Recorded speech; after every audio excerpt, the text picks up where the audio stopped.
Bienvenidas y bienvenidos a esta tercera clase sobre el texto de Jarré. Esta clase va a estar dedicada al capítulo 3 del fragmento del libro de Jarré que estamos trabajando. El capítulo es titulado Comprendiendo el método científico y es el último capítulo del texto de Jarré que veremos en las comisiones de prácticos. Recordemos que en el capítulo 1 hemos visto básicamente el planteo introductorio que hace el autor, es decir, cuáles son sus objetivos en el libro, básicamente cuál es para él la función de la filosofía respecto de la ciencia, ¿sí? En particular la filosofía de la ciencia, en este caso la filosofía de la psicología, y otro concepto clave del capítulo introductorio, o el capítulo 1, es la idea de una psicología híbrida, ¿sí? Como toda ciencia tienen estas dos caras, que son la cara o el aspecto descriptivo, que tiene que ver con los objetivos descriptivos y clasificatorios de toda disciplina científica, y su contraparte explicativa, ¿sí? La faceta explicativa de toda disciplina científica. Hoy, en la clase de hoy, vamos a hilar un poco más fino en torno a estas dos grandes distinciones, que serían los objetivos descriptivos y los objetivos explicativos. Básicamente, cómo es que se hace en un emprendimiento científico a describir y explicar. En el capítulo 2, lo que hemos visto son dos grandes teorías acerca de qué son, o qué son la ciencia, iba a decir, pero qué es el conocimiento científico, podemos decirlo mejor así. Dos grandes posiciones enfrentadas, ya en este caso no respecto de una disciplina en particular, sino tratan de ser, digamos, abordajes de la ciencia en su conjunto, ¿sí? La perspectiva o la posición realista defendida por el autor versus o contra la perspectiva o posición positivista, que obviamente es la posición que el autor va a ir criticando, incluso diría que en un punto las presenta de modo algo caricaturesco al positivismo, pero a nuestros fines viene muy bien para ver cómo ciertos intentos de hacer una disciplina psicológica que tenga, digamos, de alguna manera que esté en línea con los criterios que debe tener cualquier conocimiento científico, se ha ido equivocando, ¿sí? Como por ejemplo en el caso del conductismo, se ha ido tropezando también a causa de erróneos presupuestos filosóficos, en este caso correspondiente a la posición positivista. Por otra parte, la posición realista es aquella que defiende Jarré, como ya dije, y es muy importante para el capítulo 3 que entendamos que ya la presentación, digamos, de las actividades, los procesos, actividades llevadas adelante por científicos y científicas, tanto en su faceta en lo que son los objetivos descriptivos como aquellos que son los objetivos explicativos, son presentadas en el capítulo 3 como de acuerdo a una óptica realista, ¿sí? Ya dentro de, digamos, habiendo Jarré descartado la posición positivista por insuficiente, en particular insuficiente para la psicología, y habiendo tenido la historia de la psicología, lo que según Jarré es un antecedente muy claro de un fracaso psicológico, también, digamos, que tiene sus causas también en los erróneos presupuestos filosóficos que mantenía, y se trata del conductismo, ¿no es cierto? Por eso es importante también decir que las ciencias cognitivas, o la psicología cognitiva más en particular, no es defendida, digamos, no nos interesa a nosotros en la cátedra, digamos, defender a esta vertiente o esta escuela psicológica particular, sino que es una manera de trabajar los presupuestos epistemológicos, ¿sí? Que en este caso, en la contraposición entre positivismo y realismo, digamos, tiene su paralelo en psicología con la contraposición entre conductismo por un lado y psicología cognitiva o cognitivismo por el otro. Para ir introduciendo lo que va a ser el contenido del capítulo, lo que vamos a ver en la clase, Hay dos grandes ejes que se corresponden a aquellos presentados en la primera clase, que tienen que ver con los objetivos descriptivos, por un lado, y explicativo, por otro, de cualquier emprendimiento científico. Y estos dos ejes están de alguna manera centrados en dos herramientas, dos recursos científicos que de alguna manera son el motor o digamos, el núcleo de la actividad, por un lado descriptiva y por otro lado explicativa. Para el lado descriptivo, lo que tenemos es como la herramienta principal de trabajo para cualquier científico o científica que tenga objetivos descriptivos, según Harré, son las taxonomías, ¿sí? Taxonomía, que como para ir definiéndolas brevemente, son sistemas ordenados de conceptos o categorías que utilizamos para clasificar lo que llamamos el dominio de alguna disciplina científica, es decir, su objeto de estudio, o el conjunto de entidades, procesos y propiedades que entendemos conforman aquello, digamos, que compete a determinada disciplina científica, ¿sí? Por otra parte, en la faceta explicativa, lo que vamos a tener como yo le decía, como el principal recurso, como principal herramienta de elaboración, digamos, científica, de trabajo, digamos, científico, son, para la faceta, de nuevo, explicativa en este caso, son los modelos. Hay que hacer un paréntesis en realidad, porque los modelos son tremendamente importantes para Harré por sus usos a los fines explicativos. Esto no quiere decir que los modelos también sean utilizados, y de hecho lo son, para fines descriptivos, incluso para fines educativos, es decir, para la enseñanza de la ciencia, y también para fines de experimentación, digamos. Yo lo que hago a nivel, digamos, grosso modo, para decirlo, digamos, a grandes rasgos, en cualquier disciplina científica, yo lo que tengo, si tengo objetivos explicativos, voy a ir a través del uso de modelos, en este caso los modelos explicativos, voy a ir elaborando teorías, ¿sí?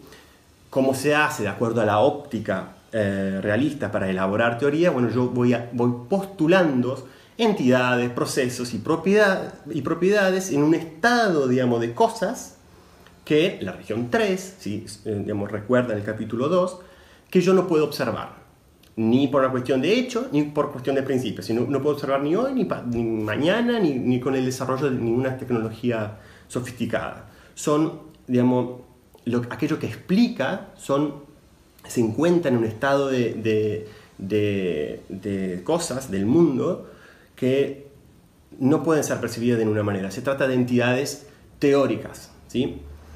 Constructos teóricos acerca de entidades más bien inobservables por principio, ¿sí? Para todo eso, los modelos son centrales, ¿sí? Y la última cosa que vale la pena rescatar, digamos, del comienzo del capítulo 3, es que ambas actividades, tanto la actividad descriptiva como la actividad centrada en las taxonomías, como la actividad explicativa centrada en la elaboración y manipulación de modelos, en este caso el modelo explicativo, ya lo vamos a ver bien, son ambas regidas por principios, ¿sí? Digamos, como de alguna manera habría que tener muy en claro esto. Según Harré, y esta es la gran diferencia entre una posición, una de las tantas, ¿no es cierto? Pero una de las grandes diferencias entre una posición realista y una posición positivista es que la imaginación y la creatividad también juegan un rol importante en ciencia. Pero se trata no de una imaginación libre, no es que, nada, Newton se durmió debajo del árbol y de repente le cayó la manzana y pensó la idea de gravedad, no una cosa tan fantasiosa, digamos, de ese tipo, o que yo no sé, soñé, digamos, lo que sería el recurso o una explicación de un fenómeno complejo, sino que se trata de la imaginación disciplinada. Disciplinada significa regida por principios. Es lo que estoy tratando de decirles. Lo que vamos a ver en la clase de hoy es tanto cómo funciona, digamos, lo que podemos llamar la cocina de la ciencia, ¿sí? Aquello, digamos, el quehacer, digamos, del científico, de los científicos, para sus fines explicativos y para sus fines descriptivos. Y también vamos a ver cómo es que esto funciona, ¿sí? ¿Por qué funciona tan bien la descripción y la explicación científica? Bueno, de nuevo, porque están regidas por principios, ¿sí? Y eso es lo que vamos a trabajar en la clase de hoy. Muy bien, ahora sí empezamos con la primera parte del capítulo 3 de Harré. Es decir, describir y clasificar, y aquello que tiene que ver con la percepción. Llamativamente, o no tanto como ya veremos, Harré comienza por marcar o subrayar, digamos, la importancia de la clasificación y por ende de los conceptos, ¿sí? O de las categorías usadas para clasificar, ¿sí? En la percepción. En la percepción, en realidad en la vida cotidiana y en particular en la percepción. Uno podría pensar, bueno, ¿qué tiene que ver con la disciplina científica y la descripción en ciencia, que es el tema que está introduciendo el autor? Bueno, porque después vamos a ver que hay una continuidad entre el modo de clasificar o las taxonomías que utilizamos de modo cotidiano y las taxonomías científicas, ¿sí? Entonces, lo primero que, como decía, va a hacer Harré es subrayar la importancia de la clasificación en la percepción, ¿sí? La idea de base aquí es que no puede haber percepción, ¿sí? Sin conceptos, sin clasificación. Que debe haber conceptos para que podamos hablar de percepción, ¿sí? Dicho de otra manera, debe haber algún modo de que podamos ordenar la estimulación que nos llega a través de nuestros 5 sentidos, llamémosle la estimulación cruda, digamos, no procesada, si me permiten la analogía con la ciencia de la computación, que nos llega a través de los sentidos, para transformar eso en percibir algo como mi gato que acaba de pasar por ahí, ¿sí? Mi gato negro, ¿sí?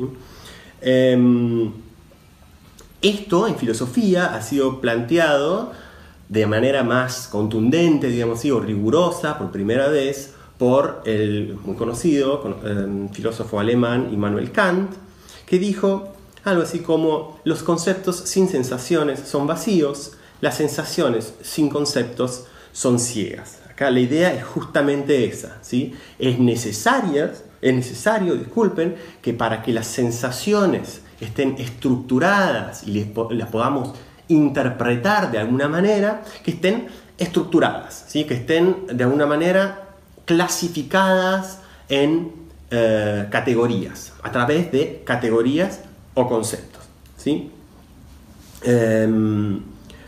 La idea es que nosotros necesitamos organizar nuestra experiencia perceptual, ¿sí?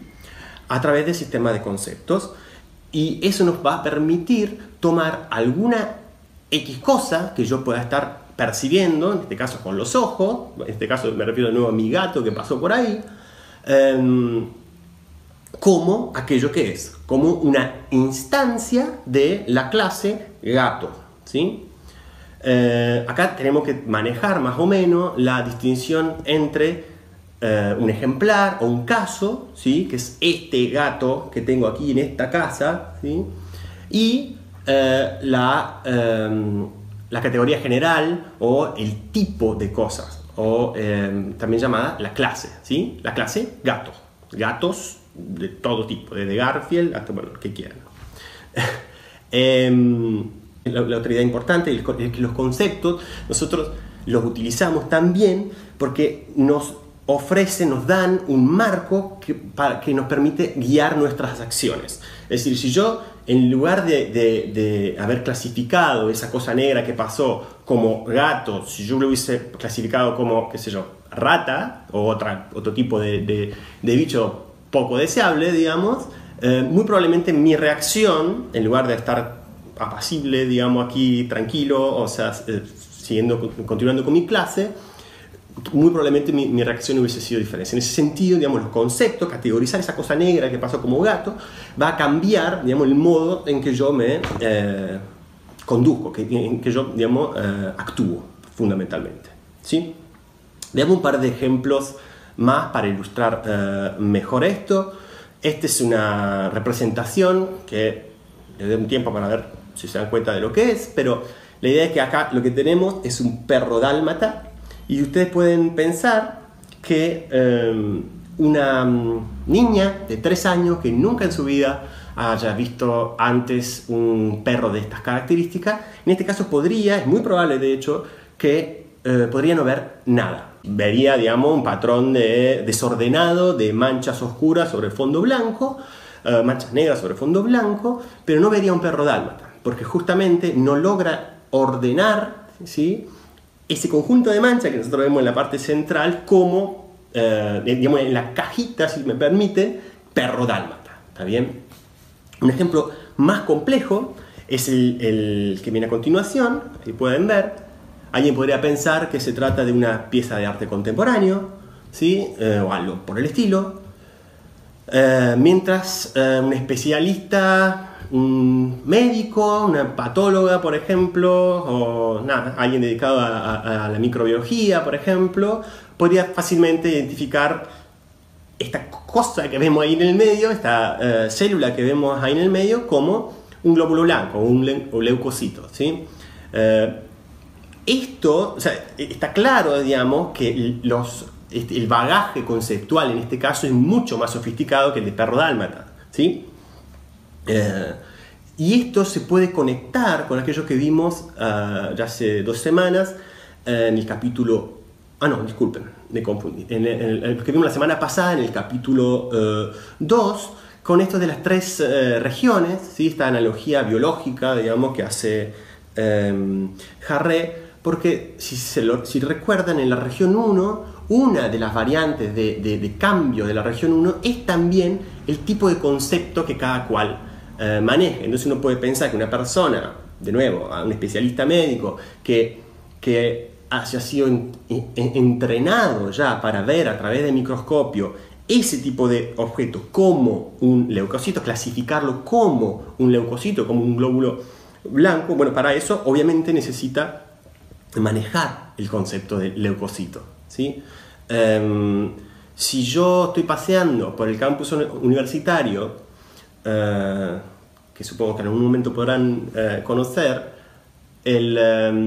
junto con un especialista en botánica, por ejemplo, es muy probable que yo, mientras yo vea árboles, ¿sí?, él o ella pueda ver pipas, sauces, ombúes, palos borrachos, etcétera, etcétera. Digamos, va a tener una percepción mucho más fina, ¿sí?, acerca de qué es lo que está efectivamente viendo paseando por el campus universitario, ¿sí? Ahora, de nuevo, ¿qué tendrá que ver esto con las taxonomías científicas o los sistemas de clasificación científicos? Bueno, lo que va a decir el autor, Harré, es que las taxonomías populares y científicas mantienen cierta continuidad. En particular, los científicos son personas, los y las científicas son personas como nosotros que manejan el conjunto de conceptos que más o menos todos manejamos, y obviamente parten de ahí para elaborar sus sistemas clasificatorios. En este sentido, las taxonomías científicas evolucionan a partir de e interactúan con las taxonomías populares, ¿sí? A ver, yo puedo tomar el ejemplo que pueden ver ahí. Yo puedo hablar en términos de estoy apático, esa persona está estresada, está teniendo un comportamiento obsesivo compulsivo, está pasando por una etapa depresiva o se trata de una persona claustrofóbica. Bueno, la mayoría de todos estos conceptos ya hoy en día hayan sido incorporados, digamos, a nuestro acervo, digamos, de conceptos que uno diría casi de sentido común, ¿sí? Pero muy probablemente una persona como, por ejemplo, mi abuela, nacida a comienzo del siglo XX, no entienda la mayoría de estas palabras, ¿sí? Es decir, digamos, porque en su época no se hablaba en estos términos.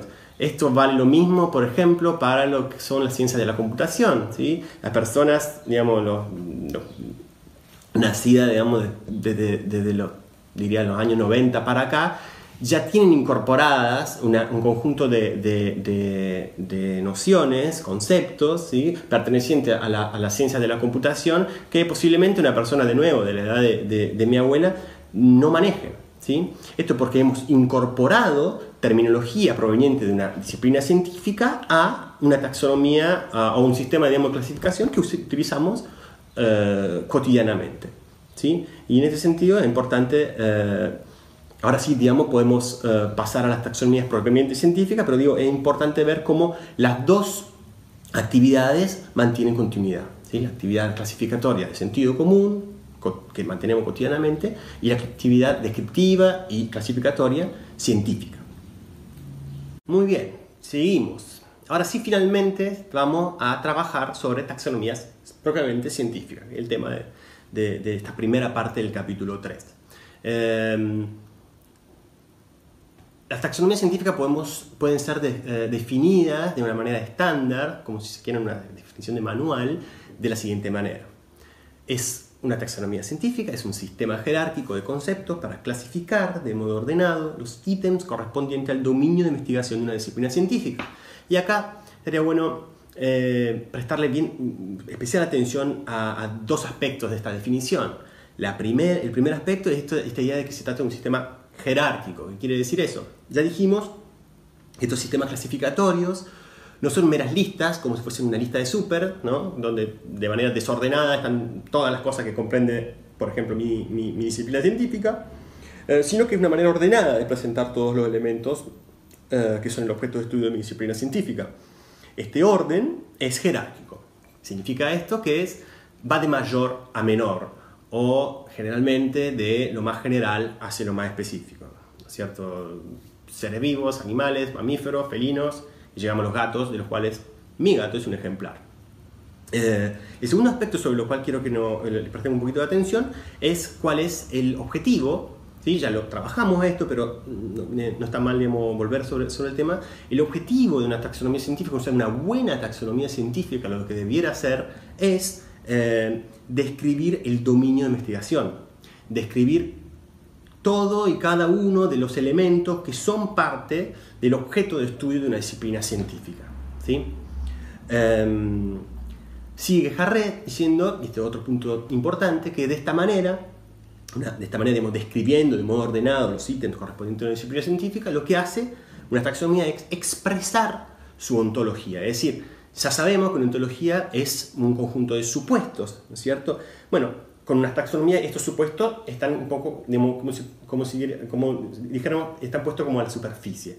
Si yo, por ejemplo, pienso en el caso, digamos, que he trabajado más en el libro, que es el del conductismo versus cognitivismo, ¿no es cierto? Pero si estudio una taxonomía conductista, o digámoslo así, si en una teoría conductista yo no veo nada más que alusiones a reacciones,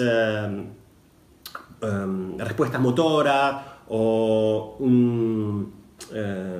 por ejemplo un reflejo que puede ser innato o no, y demás, digamos, estados corporales. Bueno, yo puedo suponer que la taxonomía, que la ontología subyacente a ese tipo de taxonomía es una ontología que descarta cualquier tipo de entidad, proceso o propiedad mentalista, ¿sí? Del tipo de recordar, imaginar, concebir, etc., ¿sí? Lo que sería una descripción más adecuada de lo que sería la psicología cognitiva, ¿no? Muy bien. El tercer aspecto importante es que, y esto es crucial, digamos, para mi modo de ver, es que las taxonomías forman parte del desarrollo de las disciplinas científicas. Es decir, dicho simplemente, las taxonomías cambian, ¿sí? Así como cambian nuestras teorías explicativas y así como, no sé, los paradigmas experimentales, digamos, de determinadas disciplinas van cambiando, van mejorando, así también lo hacen las taxonomías. Y esto me parece que está muy en línea con la idea que quiere transmitir Harré, de que la ciencia no es estática, que la ciencia es dinámica, que las teorías que tenemos son las mejores que tenemos por el momento que estamos viviendo, pero nada nos dice que más adelante, ¿sí? Puedan cambiar. Y esto de nuevo, vale para la experimentación, para las teorías explicativas y también para las taxonomías. Ahora, si queremos un ejemplo, para digamos, ilustrar bien esta idea de que las taxonomías también cambian, no hay nada, digamos, mejor, me parece, que trabajar un caso paradigmático en psicología, que son las enfermedades mentales, ¿sí?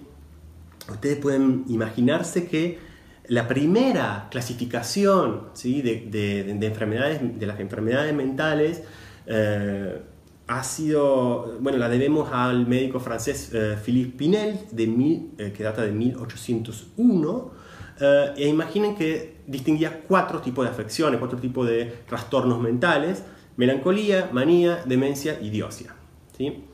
Vamos un poquito más adelante en la historia de la disciplina y llegamos, por ejemplo, hasta el DSM-5, es decir, el manual diagnóstico y estadístico de los trastornos mentales, que ha sido publicado en el 2013, y acá lo que pueden ver aquí son grandes grupos diagnósticos del DSM-5, es decir, solamente las grandes categorías dentro de las cuales podemos efectivamente ver los trastornos mentales, que son, digamos, en total alrededor de 200. Imaginen, pasamos de 4 a 200 en 2 siglos. Yo le leo simplemente alguno porque me parece que nada, la imagen es medio pequeña. Trastorno del neurodesarrollo, trastornos bipolares, trastorno de ansiedad, trastorno relacionado con trauma, trastorno disociativo, trastorno de eliminación, el sueño, etcétera, etcétera, etcétera, etcétera. Esta es una manera de transmitir la idea de que las taxonomías cambian y cómo, ¿sí? Es decir, el DSM-5 es la última edición, pero si uno piensa en el año 73, todavía la homosexualidad, por ejemplo, era considerada una enfermedad mental, ¿no? Cambian y mucho las taxonomías científicas, y en particular esta que compete más de lleno a la psicología y a la psiquiatría. Si ahora pensamos un poco más en esta idea de que una taxonomía es un sistema ordenado de conceptos, bueno, ese orden, ¿sí?, dentro de la taxonomía yo lo puedo leer, lo puedo ver en 2 sentidos. Primero, en el sentido vertical, ¿sí?, que es lo que el autor llama la relación de herencia, y el segundo, el sentido horizontal, es la relación de comparación. En la relación de herencia, lo que yo puedo ver, digamos, acá a un pequeño paréntesis, la idea es que yo con una taxonomía, o en particular una representación arbórea de una taxonomía, que es la clásica, la que pueden ver en la diapositiva, es muy rica de información, ¿sí? Es más rica de información de lo que parecería a primera vista. ¿Por qué? Porque, por ejemplo, si volvemos al sentido vertical, ¿sí?, la relación de herencia significa que todas las clases posteriores o inferiores, digamos, si vamos descendiendo desde arriba hacia abajo en la taxonomía, todas las propiedades de las clases superiores van a ser heredadas, o van a tenerlas sí o sí, necesariamente van a ser también propiedades de las clases o de las categorías inferiores, ¿sí? Bueno, en este caso, qué sé yo, todos los reptiles son vertebrados, y al haber todos los vertebrados son animales, y así. Y bueno, todos los animales son organismos vivos. Bueno, y por otra parte tenemos si ahora miramos el sentido horizontal, ¿sí?, de la taxonomía, lo que vemos es lo que el autor denomina la relación de comparación, que es sencillamente la idea de que debe haber una propiedad crucial que diferencia, ¿sí?, 2 clases que se encuentran en el mismo nivel de la taxonomía. Esa debe haber alguna propiedad por la cual efectivamente hemos tenido que dividir en 2 categorías la categoría precedente, digamos, como, bueno, lo que podemos decir entre vertebrados, en este caso pájaros y mamíferos, respecto a la de vertebrados. Bueno, para ir a un ejemplo, vamos directamente al caso de la memoria. Muy bien. Acá tenemos una representación, ¿sí?, de la clasificación de tipos de memoria, ¿sí?, a través de mirando, digamos, a esta taxonomía, ¿sí? Podemos ver, por ejemplo, podemos decir, ya digamos, conociendo lo que es la relación de herencia y la relación de comparación, podemos decir, qué sé yo, por ejemplo, que tanto la memoria verbal como la episódica, ¿sí? Ahora tendría que estar mirando sobre el lado izquierdo inferior, ¿sí? Tanto la verbal como la episódica son dos formas de memoria explícita o declarativa, ¿sí? Eso es en el sentido de la vertical o de relación de herencia. Y también podemos decir, por ejemplo, que debe haber una diferencia crucial entre la memoria episódica, por un lado, y la memoria semántica, por lo cual tenemos dos categorías en el mismo nivel, ¿sí? Que en este caso, bueno, tiene que ver con el tipo de información que se retiene, ¿sí? La memoria episódica tiene que ver con acontecimiento de mi vida pasada, creo que yo puedo recordar y que me ha acontecido, y la semántica con el conocimiento general sobre el mundo, más allá de que haya sido experimentado o no, ¿cierto? Este sería el nivel horizontal, y de nuevo tiene que ver con la idea de que mirar una representación arbórea de una taxonomía es muy rico, digamos, o sea, si uno puede leerlo, tenemos más información de lo que parece a simple vista. Quiero que recuerden al comienzo de la clase cuando les dije que la actividad tanto explicativa como descriptiva en ciencia, según Harré, está regida por principios, ¿sí? Bueno, lo que vamos a ver ahora justamente tiene que ver con los principios que rigen la actividad descriptiva en ciencia, y es presentado por Harré a través de dos distinciones. La primera, la distinción entre intención y extensión, y la segunda, la distinción entre esencia real y esencia nominal. Es importante entender, digamos, que estas son dos distinciones que subyacen al uso de las taxonomías y que están detrás del buen funcionamiento de la actividad descriptiva y clasificatoria mediada por taxonomías en ciencia, ¿sí? Bueno, vamos con la primera distinción, la distinción entre intención y extensión de una clase, ¿sí? La intención, y presten cuidado, esta es intención con S, no tiene nada que ver con la intención con C, que de hacer algo a propósito o no. La intención de una clase se define como el conjunto de los atributos que cada miembro de una clase comparte con todos los demás, ¿sí? Ojo, porque aquí le podríamos en realidad agregar cada miembro comparte necesariamente con todos los demás miembros de la clase, cosa que se puede ver en la segunda definición, es decir, son el conjunto de atributos definitorios de la clase, ¿sí? ¿Qué significa atributos definitorios de la clase? Bueno, simplemente que delimitan el criterio de pertenencia a esa clase, es decir, me van a decir si efectivamente, dada que una determinada entidad tiene o no esta propiedad, bueno, pertenece a la clase mamífero, a la clase felino, a la clase que quieran, ¿sí? Vamos con un ejemplo. Si, por ejemplo, para ustedes ser estudiantes de PISTE, ¿sí? De problemas epistemológicos de la psicología, ustedes, por ejemplo, necesitan estar inscritos o matriculados o inscritos en la materia o haber cursado, por ejemplo, el cursillo de ingreso, ¿sí? Estas características que necesariamente deben tener las entidades pertenecientes a una clase se diferencian de lo que el autor llama propria. Es una palabra en latín que podemos traducir como atributos accidentales, ¿sí? Tienen las características comunes a todos los miembros de la clase, pero que no forman parte del criterio de pertenencia, ¿sí? Digamos, es accidental el hecho de que sea un atributo común a todos los miembros de la clase. En el ejemplo de antes uno puede decir, es posible que todos los miembros integrantes de la clase estudiante de PISTE sea, no sé, mida menos de 2 metros o no tenga pelo azul, por ejemplo. Pero no por eso, ¿sí? El hecho de que compartan ustedes o no esas dos características, no por eso se trata de características que forman parte de la intención de la clase, ¿sí? Es decir, podríamos incorporar a una alumna con pelo teñido de azul sin ningún problema, si es que está, si ha cursado el cursillo y si está inscripta y demás, ¿sí? Espero que haya sido claro.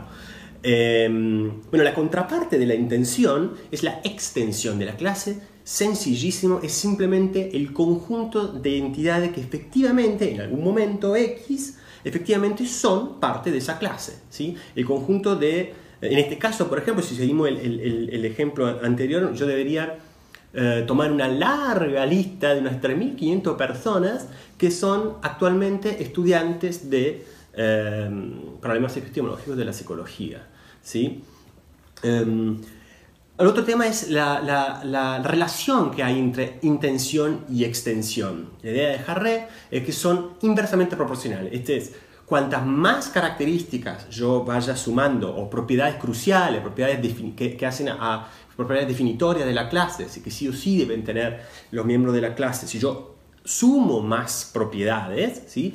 Obviamente la extensión va a disminuir. ¿Sí? Va a reducirse, voy a tener menos entidades que efectivamente cumplan con esos requisitos, ¿sí?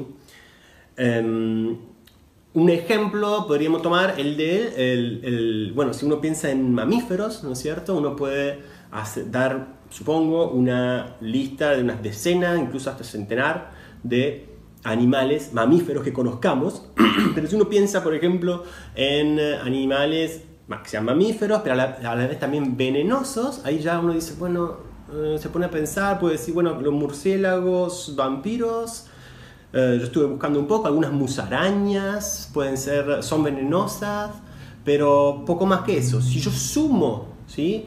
O sea, digamos, pasamos de una decena a centenar, o centenar a estas dos o tres especies. Si yo le sumo la característica de ser ovíparos, es decir, pues ya las madres ponen huevos al parir, bueno, ya nos quedamos con esta maravilla de la zoología, un ornitorrinco que, bueno, que le suma a la cuestión el hecho de tener las patas y pico de pato, ¿sí? Así que, bueno, está clara la idea de que intención y extensión mantienen una relación, digamos, son inversamente proporcionales, ¿sí? Vamos ahora a la siguiente distinción que hace Harré. De nuevo, distinciones que funcionan, que están operando detrás del uso de las taxonomías. La distinción entre esencias reales y esencias nominales de una clase, ¿sí? Esencia nominal es muy sencillo. Y son las propiedades que efectivamente, de hecho, ¿sí? Usamos en la práctica para poder clasificar una entidad, ¿sí? Para poder asociar la entidad X con la clase, no sé, bueno, con el ornitorrinco, ¿sí? O la clase gato. En general se trata de propiedades observables, porque claro, son las que utilizamos en la práctica para clasificar una cosa como un mamífero, por ejemplo, ¿sí? Por ejemplo, demos un ejemplo así de tipo que vamos a la Feria de los Artesanos en Córdoba y nos venden un colgante de oro, y nos dicen que es oro, ¿no es cierto? Bueno, ¿qué haremos? Bueno, la esencia nominal sería esas características que nos ayudan a nosotros a determinar si efectivamente se trata o no de lo que si podemos clasificar esta pieza que tengo en mi mano, de este colgante, como oro, ¿sí? Entonces, bueno, haremos lo que hace la mayoría de la gente, mira el brillo, mira el color, ¿sí? El peso quizás. Es decir, hay una continuidad en los criterios a lo largo del tiempo de cuáles son las, digamos, de estas propiedades, de la esencia nominal, es decir, cuáles son las propiedades que utilizamos cotidianamente para clasificar algo como oro. ¿Qué quiere decir que hay una continuidad? Quiere decir que hace 200 años, hace 500 años, hace 1000 años, también utilizaban los mismos recursos que nosotros utilizamos. Bueno, más o menos el brillo, el color, ¿sí? El peso, para entender si ese algo es oro. Bien, ahora si pensamos en la esencia real, ¿sí? ¿Qué es la esencia real? Bueno, es definida en el texto como el conjunto de aquellas propiedades de la naturaleza intrínseca de los miembros de la clase. Intrínseca significa que son lo que son independientemente de las relaciones que tenga ese elemento con otros elementos, esa entidad respecto de otro elemento. Es aquello que define su naturaleza propia, ¿sí? Interna. De alguna manera son aquellas propiedades que dan cuenta de por qué esta cosa que yo estoy queriendo clasificar, pongámosle el ornitorrinco o pongámosle el oro, ¿sí? Dan cuenta de por qué el oro se ve como es, por qué el oro tiene la maleabilidad que tiene, por qué tiene el brillo que tiene, por qué tiene el color que tiene y demás, ¿sí? Y estas características, estas propiedades, ¿sí? Sí tienden a cambiar a lo largo del tiempo, ¿sí? Tengan cuidado con esto, porque uno puede pensar esencia nominal, ¿sí? Y por otro lado esencia real. Uno dice, bueno, la esencia real sería aquella que no varía a lo largo del tiempo. Bueno, de acuerdo con la óptica realista, ahora de la epistemología realista que está queriendo defender Harré, esto es exactamente al contrario. ¿Por qué? Porque la esencia real, ¿sí?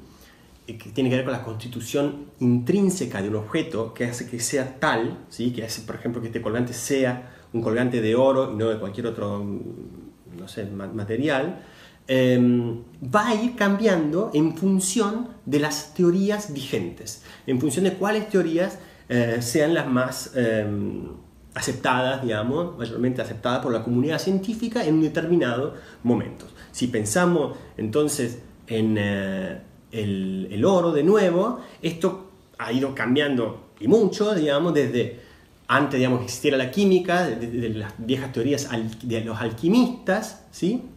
El oro era entendido como aquello que tenía un cierto equilibrio entre determinadas propiedades, como por ejemplo, bueno, la sequedad, la humedad, el calor, el frío. Y hoy, en la química contemporánea, entendemos que el oro es aquello que tiene una determinada estructura atómica, un determinado número atómico, un determinado peso atómico, ¿sí? Cosa que a fines del siglo XX no era así, a fines del siglo XIX no era así, y con el avance, bueno, el desarrollo mismo de la ciencia, esto fue cambiando, ¿sí? Entonces, es importante entender que las esencias reales, ¿sí? Son aquel conjunto de propiedades defendidas, digamos, por las teorías vigentes en un determinado momento. Y la de la óptica realista que estamos defendiendo tiene que ver con propiedades, propiedades teóricas, propiedades inobservables, ¿sí? Que tienen que ver con constructos teóricos, ¿sí? Es decir, aquellos pertenecientes a la región 3. Está muy claro, si lo definimos de esta manera, que un positivista no podría aceptar las esencias reales como base, como si fuesen, digamos, como base de nuestras actividades descriptivas y clasificatorias en ciencias. Muy bien, pasamos entonces a la segunda parte del capítulo 3 del texto de Harré, dedicada a la explicación científica, ¿sí? Y fundamentalmente, como ya lo había dicho al comienzo de la clase, si en las actividades científicas que tienen que ver con la descripción y la clasificación, las taxonomías son de alguna manera el actor principal, digamos, o el principal instrumento usado para esos fines, el caso de la explicación, el motor de la explicación científica, de acuerdo con la óptica que está tratando de presentar Harré, son los modelos científicos, ¿sí?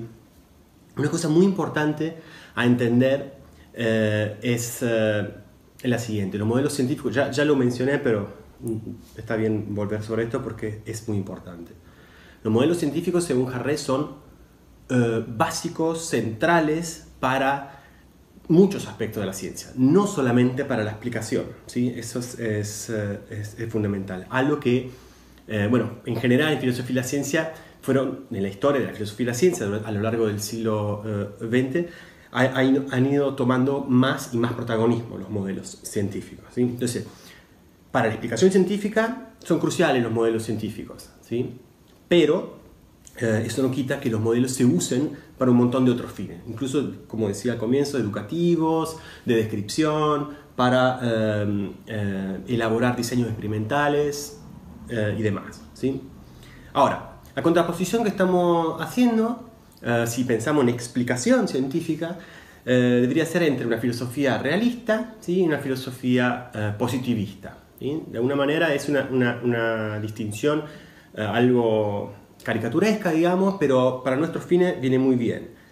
Ya habían visto en la clase anterior qué consiste dar una explicación de acuerdo con una epistemología positivista, ¿sí? Fundamentalmente, tienen que ver con el modelo de cobertura legal descrito por Harré en el capítulo 2, ¿sí? Que de alguna manera mira a la explicación científica de la manera de que, como si fuese la explicación una suerte de argumento, ¿sí? No quiero volver a eso, pero digamos, la idea básica que necesito yo para llegar a la descripción de aquello que yo quiero explicar, leyes, ¿sí? O conjuntos de leyes y las condiciones de aplicación de esas leyes, ¿sí? En eso, digamos, descubrir esas leyes, describir esas leyes y conectar esas leyes con sus condiciones de aplicación, en eso consiste explicar para el positivista, ¿sí? En esta versión, de nuevo, a lo caricaturesca que estamos haciendo.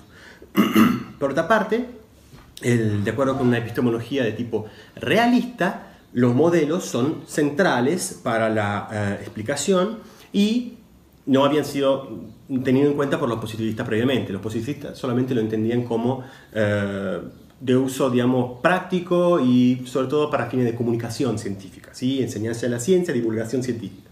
Bien, la visión de la explicación que vieron ya en el capítulo 1, de acuerdo con la filosofía realista que está defendiendo Harré, es la de una explicación a través de la elaboración y manipulación de modelos, lo cual nos permite, esta elaboración y manipulación de modelos, elaborar teorías a su vez, ¿sí?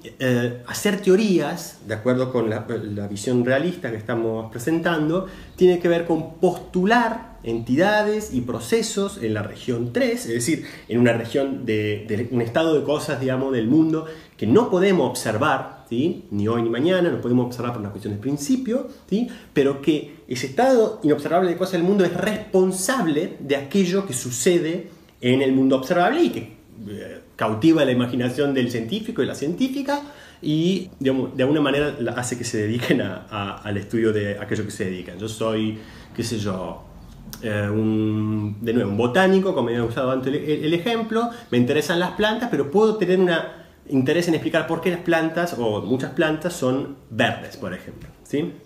Bueno, ahí debería ir a un estado imperceptible de cosas, en este caso no por principio, sino por una cuestión de hecho, pero que da cuenta, bueno, la clorofila y demás, pero que da cuenta de por qué las plantas en este caso son verdes, ¿sí? No solo los modelos científicos nos sirven para elaborar nuestras teorías, le hace postular entidades y procesos en regiones inobservables del mundo, que son a la vez aquellos mecanismos que hacen que las cosas que nosotros podamos ver son como son, ¿sí? Sino que también los modelos, como vamos a ver al final de la clase de hoy, los modelos van a ser utilizados para poner a prueba las teorías, testear las teorías que yo haya elaborado, ¿sí? Es decir, ¿a través de qué? De la experimentación, ¿sí? Como lo vieron en la clase pasada, experimentación que puede ser de dos tipos, de manera siempre indirecta, ¿sí? Experimentación, digamos, experimentos de pensamiento, experimentos mentales y experimentos de manipulación. Bueno, sigamos. ¿Qué es un modelo? Es la pregunta que nos tenemos que hacer a continuación, ¿sí?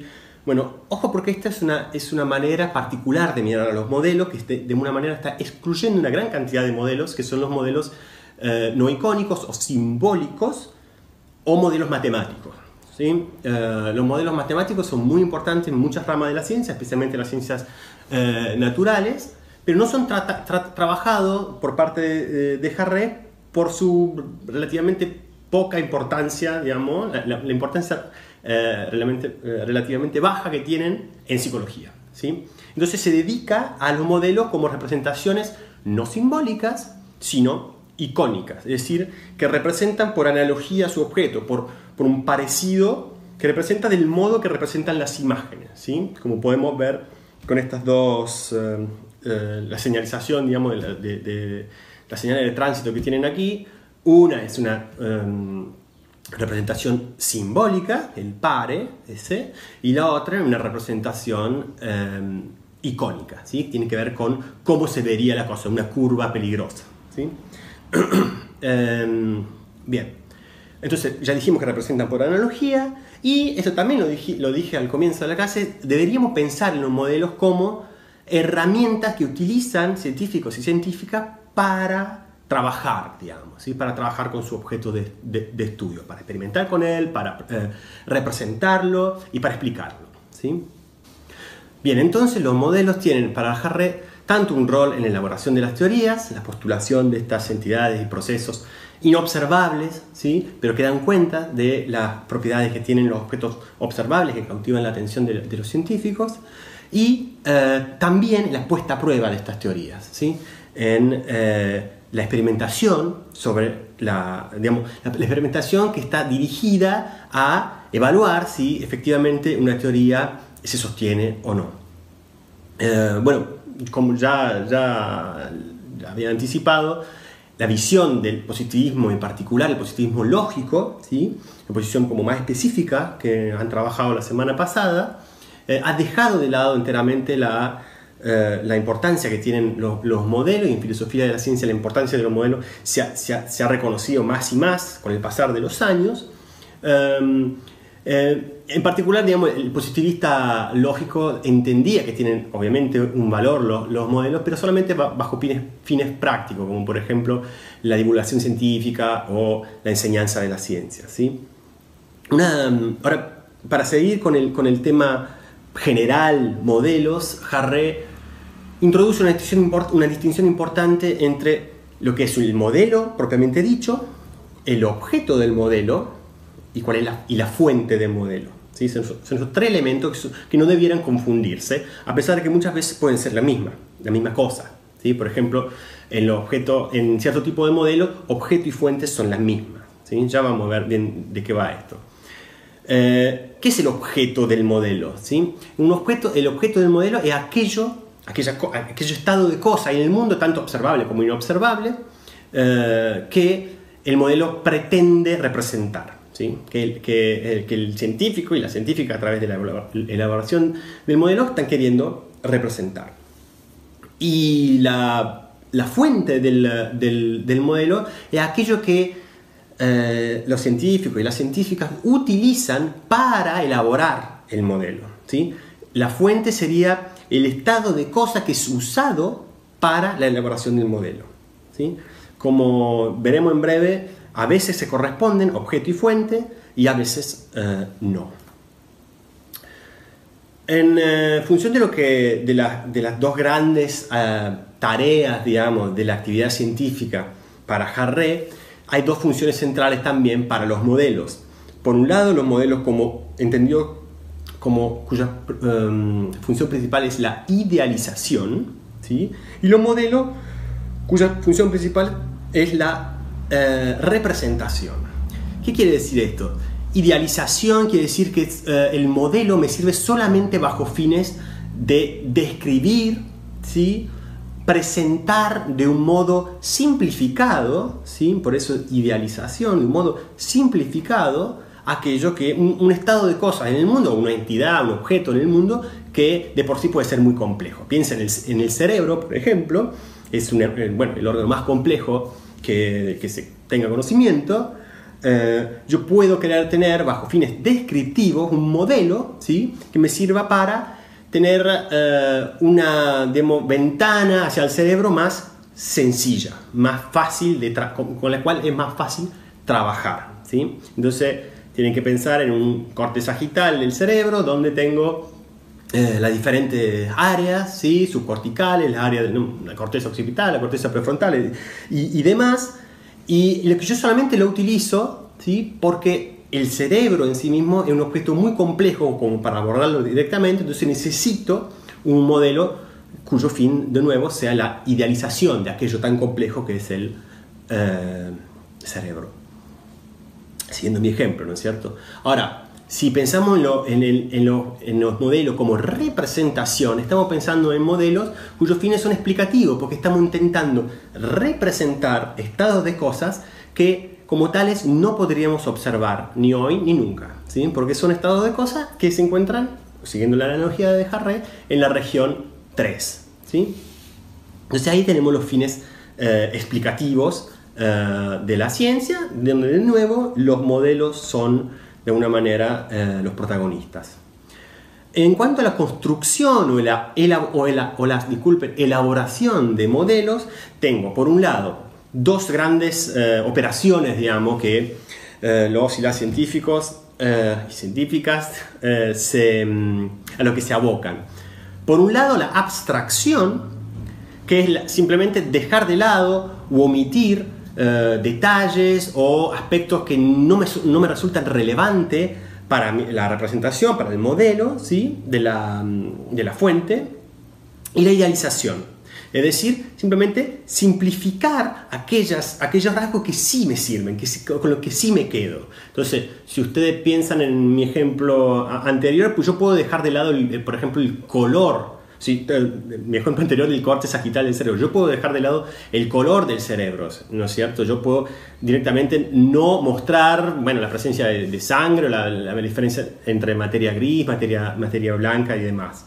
Sino con lo que me quedo son grandes áreas del cerebro para mostrar cuáles son justamente las diferentes áreas subcorticales y corticales. Y en lo que hace a la idealización, a la simplificación de las características de la fuente, yo tengo que pensar, por ejemplo, que yo no necesito mostrar todas las circunvoluciones que marcan la diferencia entre una zona y la otra, entre un área y otra área cortical, sino simplemente trazo una línea recta o una línea curva, digamos, pero que no siga, digamos, fielmente las circunvalaciones que tiene la corteza. ¿Esto por qué? Porque todo modelo tiene que ser algo útil, ¿no? Como habíamos pensado antes, un recurso que yo pueda utilizar. Entonces, si es extremadamente complejo, no me va a servir ni para fines explicativos ni para fines descriptivos, ¿no? Ni como lo modelo como idealización, ni como lo modelo como representación. Y lo dije al revés ahí. Bien, seguimos entonces con la segunda parte del capítulo 3. Ahora sí entramos de lleno con la presentación de estos dos tipos de modelos que Harré distingue como, bueno, principales herramientas para el caso de los modelos analíticos, para la descripción científica, y para el caso de los modelos explicativos, para la explicación científica.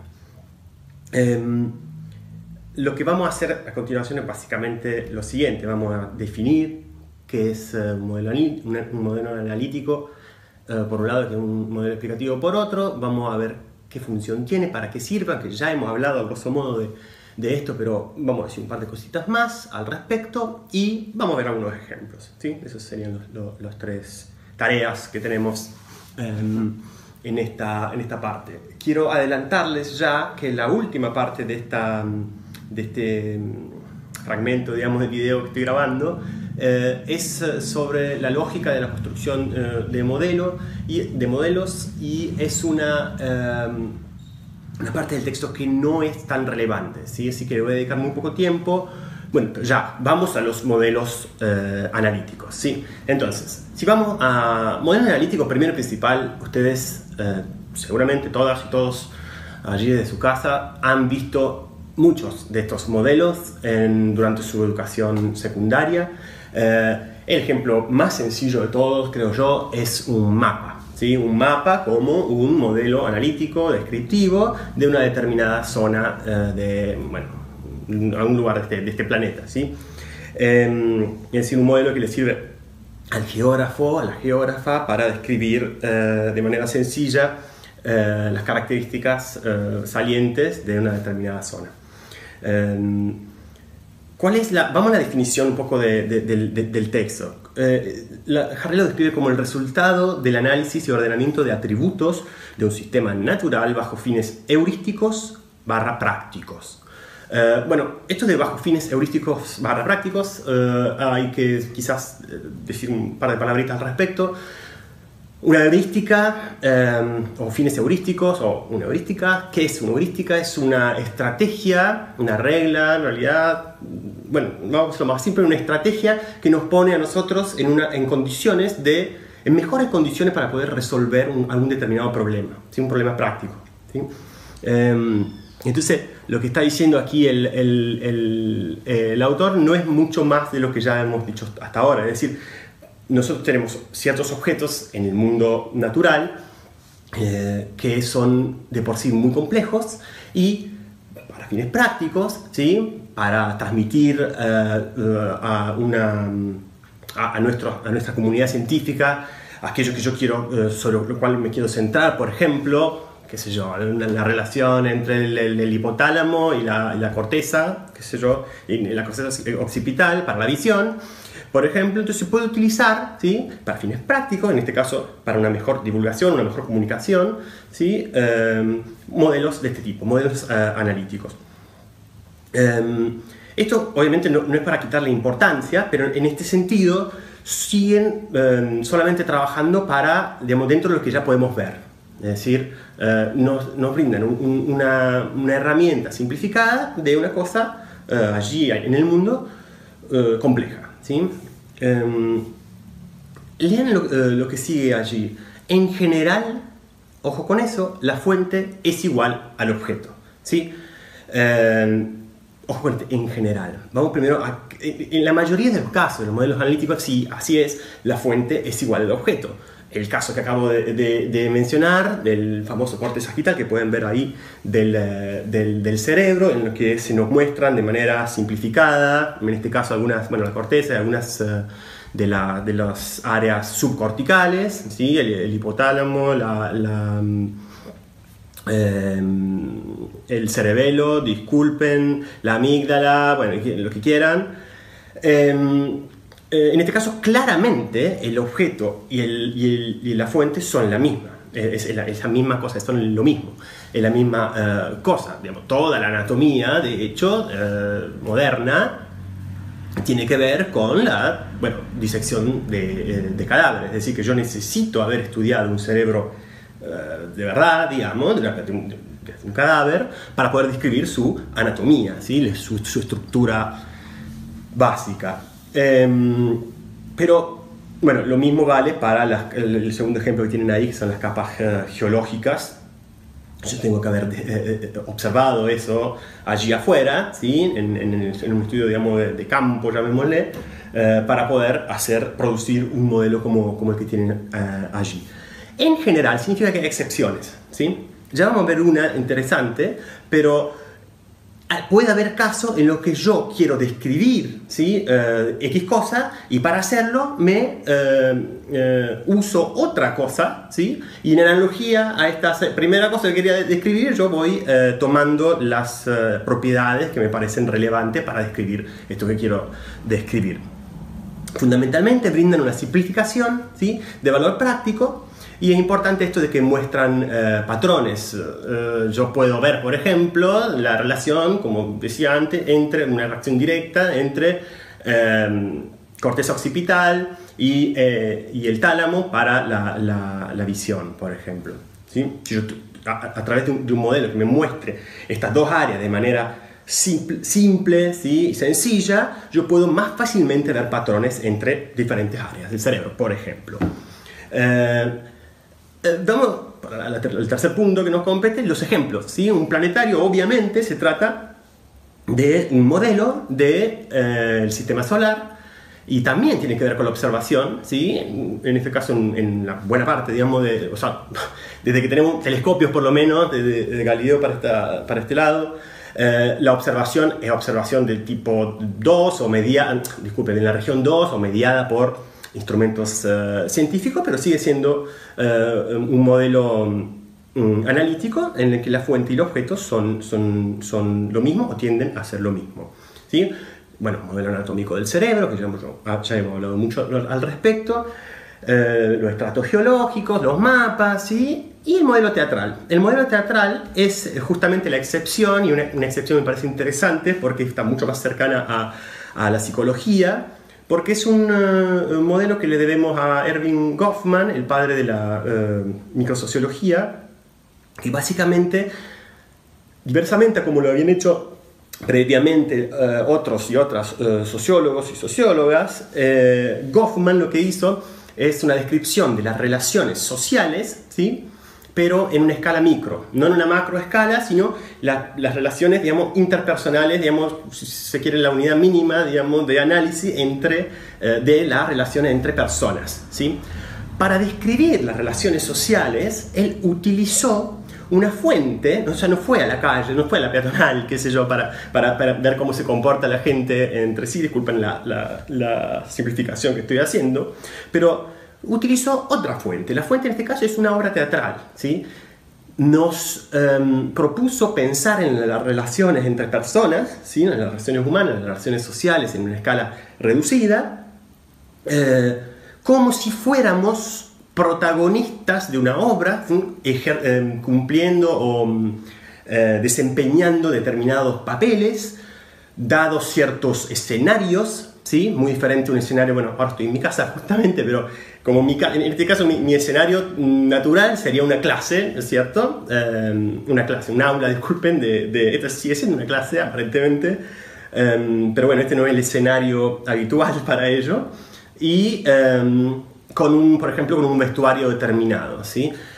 A través de eso podemos pensar mejor las relaciones humanas, las relaciones sociales en una escala reducida, en una escala micro, pero bueno, de nuevo utilizando una fuente diferente, utilizando lo que es una obra de teatro, ¿sí? Pensada para el esparcimiento y, bueno, en fin, una obra de teatro.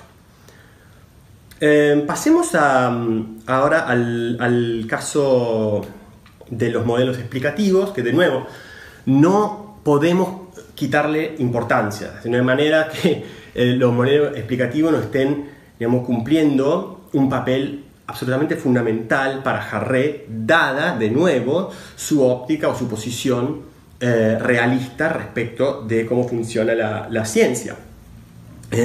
Como ya he dicho varias veces el día de hoy, los modelos explicativos son la principal herramienta de elaboración de teoría y nos ayudan a hacer una postulación de entidades y procesos en un estado de cosas, un estado del mundo que no es observable ni siquiera a través de la más sofisticada tecnología o la instrumentación científica, ¿sí? En este caso, bueno, vamos a la definición de nuevo de manual, llamémosle así. Hardy nos dice que los modelos explicativos son modelos de objetos inobservados, ¿sí? Diría de objetos inobservados e inobservables también, a partir de una fuente observada para postular entidades y procesos en la región 3. Bueno, si piensan entonces en esta definición, se darán cuenta que en este caso no hay excepciones, no hay manera, no es posible, por definición, que si estamos hablando de un modelo explicativo, objeto y fuente coincidan. ¿Por qué? Porque acabamos de decir que se trata de modelos cuyo objeto es, por definición, inobservable, se encuentra en la región 3, mientras la fuente, obviamente, toda fuente en realidad, debe ser observable, ¿sí? Aquello de donde yo traigo, de donde sí, yo me inspiro, digamos, o traigo, hago el razonamiento analógico a partir de la fuente hacia el objeto que no puedo observar. Entonces, los los modelos explicativos, ¿qué hacen? ¿Cuál es el principal rol, la principal función que cumplen? Bueno, ofrecen pistas sobre los posibles mecanismos causales que producen los fenómenos observables de interés, ¿sí? Es decir, una vez más, básicamente, la definición de lo que es explicar en ciencia de acuerdo con la posición realista, ¿sí? Entonces, en ese sentido, no hay modo de exagerar la importancia, digamos, de este tipo de modelos. Ejemplos. Bueno, en el capítulo 1 ya han visto un ejemplo, el de las banquisas, ¿sí? Y la postulación de la teoría de las placas tectónicas, que explica la conformación de los continentes tal como la conocemos, ¿sí? Obviamente, en este caso se trata de algo que no podemos observar porque se encuentra a kilómetros y kilómetros por debajo de la corteza terrestre. Y bueno, las banquisas, ¿sí? Allí en el polo norte, supongo, en este caso, o en el polo sur, el comportamiento de estos grandes bloques de hielo que trajo, digamos, de dónde, digamos, se trajo digamos, fue parte de aquello que le sirvió para proponer la teoría de las placas tectónicas, ¿sí? Otros ejemplos, tremendamente, aquí estamos trabajando con ejemplos de ciencia natural y son todos ejemplos de una inmensa trascendencia, de una inmensa importancia. Yo diría, bueno, ya con el mecanismo de la selección natural y el modelo de la doble hélice del ADN. En fin, tenemos como básicamente los dos principales modelos o las dos principales teorías de la biología contemporánea. Pero lo que sería importante sería importante hacer foco, disculpen, sobre lo siguiente, sobre que en todos estos casos fuente y modelos no son la misma. El caso de la selección natural es muy evidente, es decir, los primeros capítulos del origen de las especies, la gran ahora, digamos, principal de Charles Darwin, quien propuso la teoría de la evolución por selección natural, describe Darwin la actividad de los granjeros ingleses en lo que podemos definir como un tipo de selección artificial, ¿sí? Una selección dirigida bajo intenciones muy claras, ¿no? Yo dirijo la reproducción de ciertos animales, pensemos animales como vacas o caballos, para obtener tipos de animales para determinados usos, ¿sí? Entonces, si yo quiero animales de carga, o de caza, o qué sé yo, de guerra, o bueno, para transporte, lo que quieran, esos animales deberían tener determinadas características, y entonces yo granjero, hago una selección artificial. Darwin, disculpen, se para allí para traer, digamos, para dar un poco para dar crédito, digamos, a su idea de que es posible una selección natural, obviamente no dirigida en este caso, y que es también algo, se imaginarán, inobservable. ¿Por qué? Bueno, por la escala temporal en la que trabaja la selección natural, ¿no? Comparado con nuestras breves vidas de poco menos de 100 años, la escala donde opera la selección natural tiene que ver con miles de millones de años, ¿sí? Entonces, claramente nadie va a poder observar ningún cambio por selección natural así. No puedo tener observación directa de eso. Bueno, otro ejemplo, aquí tenemos el ejemplo del átomo de Bohr que tienen en el libro, donde la fuente es el sistema solar y el objeto, bueno, es la estructura del átomo, la estructura mínima de la materia. Bueno, lo que se creía que era la estructura mínima de la materia. Y el ejemplo de Benjamin Franklin y su idea de la electricidad mirada como un fluido, ¿sí? Entendida como una suerte de flujo. Ahí, obviamente, el objeto fuente es cualquier sistema hidráulico, ¿sí? Yo canalizo, digamos, el flujo del agua a través de paredes o tubos, ¿sí? Y hoy podemos decir que nos parece totalmente una idea común y corriente, decir, sí, es corriente eléctrica, bueno, corriente, justo dije, pensar en la electricidad como corriente eléctrica, pero bueno, en la época, obviamente, ha sido una idea revolucionaria. Bien, ahora sí, el tercer fragmento, digamos, de esta parte de la clase, no le voy a prestar tanta atención. Sería la cuestión de la lógica de la construcción de modelos. Yo les quiero llamar la atención sobre cuáles son las páginas y cuál es el apartado. En lo que yo no les diría que no lo lean, pero se trata de, o sea, sí, léanlo, pero no vamos a hacer hincapié en ello para la evaluación, ¿sí? Voy a leer el apartado, se llama Fundamentos Cognitivos de la Construcción de Modelos, y va de la página 57 hasta la página 60. Se trata de una discusión ya muy fina en filosofía general de la ciencia sobre la pregunta de por qué es que funcionan tan bien los modelos explicativos, qué es lo que explica el éxito de los modelos explicativos. Y bueno, y Harré, contra otros pensadores, otros filósofos, va a dar su propia postura, que es la que funcionan también porque los modelos funcionan también porque existe una jerarquía de clases en la que en un mismo nivel jerárquico, ¿sí? Yo tengo tanto el modelo, tengo tanto a la fuente como al objeto como al objeto del modelo, y a la que si el modelo es bueno, yo estoy sumándole el modelo mismo como otro objeto, otra entidad en ese mismo nivel jerárquico. Y también explica que el razonamiento analógico tiene, digamos, el éxito que tiene por la relación entre superclase y subclase, y lo que es la relación de herencia, por la cual las clases inferiores van a heredar todas las propiedades de las superiores. Pero de nuevo, les reitero que este no es un punto en el que vamos a hacer mucho hincapié en la cátedra, ¿sí? Bueno, supongo que estarán ya cansados y cansadas, y esta es la última parte de esta clase sobre el capítulo 3 de Harré, y bueno, ya lo último de Harré que veremos, ¿sí?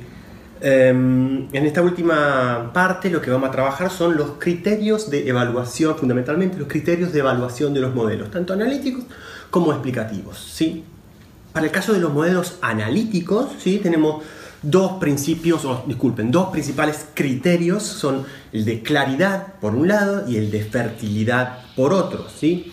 El de claridad es la idea de que a través de modelos analíticos los científicos y científicas podrán identificar mejor aspectos relevantes de los fenómenos observables de interés. ¿Qué significa esto? Que básicamente un modelo, de nuevo, descriptivo, que está tratando de ofrecernos una representación simplificada de un objeto allá afuera en el mundo complejo, ¿sí?, me debe permitir ver claramente, por ejemplo, las partes que tiene este objeto, las posibles relaciones que hay. El caso del modelo anatómico del cerebro me parece muy claro. Es por eso que generalmente este tipo de modelos tienen colores diferenciados. Por ejemplo, un modelo que muestre las áreas corticales, colores diferenciados para cada una de las áreas, el área temporal, el área occipital, el área prefrontal, y con límites muy nítidos, ¿sí?, para ver claramente dónde se ubica una y otra área. Esa sería la idea de la claridad. El segundo criterio, el de la fertilidad, es mucho más positivo o productivo, si se quiere. Digamos, no tenemos que pensar los modelos analíticos como modelos estáticos, o, ¿cómo decirlo? No estáticos, sino pasivos, que no nos generen nada como novedoso, ¿sí?, dado frente a su uso. El ejemplo del libro es muy bueno, el ejemplo del hipocampo, que podemos pensarlo como una red neuronal de 3 capas, ¿sí? Yo, si lo modelo al hipocampo, ¿sí?, esa área del subcortical del cerebro, como un sistema de 3 capas, voy a poder pensar en determinadas relaciones entre esas capas que posiblemente me sería más difícil hacerlo sin una representación de este tipo, ¿sí?, a 3 capas. Por ejemplo, una capa de entrada, ¿sí?, de la información, una capa de procesamiento interno y luego una capa de salida, para dar un ejemplo sencillo, ¿sí? La definición es, la de fertilidad del libro es que nos ayude el modelo analítico a poner de relieve las relaciones inescrutables, o por lo menos difíciles de ver, difíciles de detectar, en fenómenos observables complejos, lo cual también puede decirse de otra manera, como nos permita visibilizar patrones, como el caso del hipocampo que pueden encontrar en el libro, ¿sí? Bien, ahora para el caso de los modelos explicativos, bueno, básicamente lo que tienen que hacer, dada la óptica realista de lo que es una explicación, es que aquellas entidades y procesos postulados en la región 3 no deben solamente ser posibles, sino que es muy probable, ¿sí?, que existan ese tipo de entidades y que haya ese tipo de procesos, que tengamos ese tipo de propiedades en esta región del mundo inescrutable o inobservable a través de nuestros sentidos, ¿sí? Lo que lo que dice, disculpen, Harré, lo dice de una manera más sencilla, proveer representaciones plausibles de realidades posibles. Esta idea es justamente la de que no es solo posible, no es solamente lógicamente concebible de que algo sea así, sino que hay muchas probabilidades de que efectivamente las cosas en este estado inobservable del mundo, que no podemos observar, de la región 3, funcionen como el modelo dice que funcionan, ¿sí? Es lo que Harré llama la verdad icónica, o, bueno, la verdad que hay, digamos, entre una imagen y aquello que representa esta imagen. Esto obviamente, porque como ya dijimos al comienzo, hace ya mucho, Harrell se dedica exclusivamente a los modelos icónicos y no a los simbólicos, ¿sí? Ahora, presta mucha atención a lo siguiente. Si el comportamiento del modelo, ¿sí?, explicativo siempre, ¿no es cierto?, simula el del proceso que intenta representar, pero es ontológicamente improbable, esto es, a diferencia de lo que acabo de decir, en aquel estado inobservable de cosas, de la región 3, ¿sí?, es muy difícil que efectivamente las cosas sean así como el modelo lo dice, ¿sí?, pero igualmente el modelo me sirve, ¿sí?, lo puedo seguir usando a fines científicos. Se trata entonces de un modelo heurístico, ¿sí? A mí me parece que, bueno, más o menos ya la idea de heurística la traté de transmitir, es la idea de tener algún recurso, una estrategia, una regla, que nos ponga en mejores condiciones, que no asegure la solución del problema, pero que nos ponga en mejores condiciones para poder resolver un determinado problema. Bueno, y eso es justamente de lo que trata en los modelos heurísticos. Los modelos heurísticos serían un tipo de modelo explicativo para los cuales yo no soy, sobre los cuales yo no soy realista acerca de efectivamente las cosas se comporten así, sean así como está transmitiendo el modelo, pero que seguir pensando al objeto que yo quiero explicar como si fuese así me ayuda.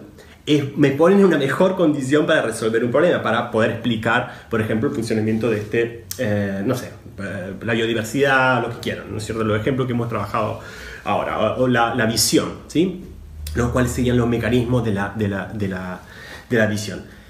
A mí me parece que un ejemplo muy claro y tremendamente importante ya hoy en día es sobre todo para la psicología cognitiva, es el de la metáfora del ordenador. Usted ya lo vamos a ver un poco mejor, pero es la idea de que a mí me ayuda a pensar en el cerebro como una suerte de computadora, ¿sí?, en las operaciones del cerebro como si fuesen, o de la mente, como si fuesen un programa de computación, ¿sí?, que opera sobre un hardware biológico, en este caso, el cerebro, ¿sí? Y más allá de que yo efectivamente no crea que el cerebro sea una computadora, ¿sí?, abro un paréntesis, más allá de que hay mucha gente también que sí cree que es así. Si ustedes se cruzan, cuando puedan ir al campus, a la FAMAF, hay mucha gente por ahí que cree que es realista respecto de la idea de que efectivamente el cerebro es un tipo de computadora. Cierro paréntesis. La mayoría de los, por ejemplo, psicólogos y psicólogas cognitivos o del procesamiento de la información entienden que es una buena manera de pensar acerca de las operaciones del cerebro, ¿sí?, acerca de los procesos mentales, ¿sí?, pensar como si fueran, como si el cerebro fuera un tipo de computadora. Entonces, teorizar en términos de que, no sé, tal área del cerebro recupera información o procesa información o computa un determinado resultado, etcétera, etcétera. ¿Está bien? Así que bueno, la metáfora del ordenador en psicología cognitiva me parece que es un buen ejemplo muy general también, pero en definitiva un buen ejemplo de un modelo heurístico en este mismo sentido que está tratando de transmitir Harrell. Finalmente, como ya lo había anticipado y dicho ya en varias ocasiones, los modelos también tienen usos importantes en la puesta a prueba de las teorías, en lo que es la experimentación y la observación también científicas, ¿sí? Esta es la idea, digamos, esta es como pensar, ¿sí?, en los modelos no meramente como ideas en la cabeza de talentosas científicas y científicos, sino que también los modelos podemos pensarlos como objetos materiales manipulables, ¿sí? Como por ejemplo los sistemas experimentales. Es esta la idea. Si yo quiero experimentar sobre, no sé, bueno, X cosa, la visión, por ejemplo, yo debería poder tener condiciones en mi laboratorio de visión más o menos normales, más o menos acordes a cómo es que percibe un mamífero como por ejemplo nosotros, ¿sí?, en condiciones normales. Entonces, en ese sentido, los sistemas experimentales pueden verse como modelos, en este caso, modelos de digamos, materiales, digamos, físicos, ¿sí? No meramente ideas. La idea esta idea, disculpen, de la experimentación, del rol de los modelos en la experimentación, es denominada por Harrell, la rotula de alguna manera como la naturaleza domesticada, ¿sí? La idea es que yo, los aspectos que esté trabajando en el laboratorio, yo tengo que tener control sobre las variables y los parámetros de interés de los y las experimentadores y experimentadoras. Entonces, bueno, luego lo que aprendamos al manipular el modelo puedo reconducirlo a lo que conozco, puedo decir que yo ya conozco acerca del objeto. Finalmente, ya esto es como lo último del capítulo, que me parece que vale la pena rescatar, a un par de usos ulteriores que también tienen que ver con los roles de los modelos en la experimentación, que son los modelos como pruebas de existencia y los modelos como guías para la manipulación experimental. Y a mí me parece muy sencillo esto, o sea, prueba de existencia simplemente si yo en el laboratorio puedo demostrar que algo es posible que sea así, ¿sí?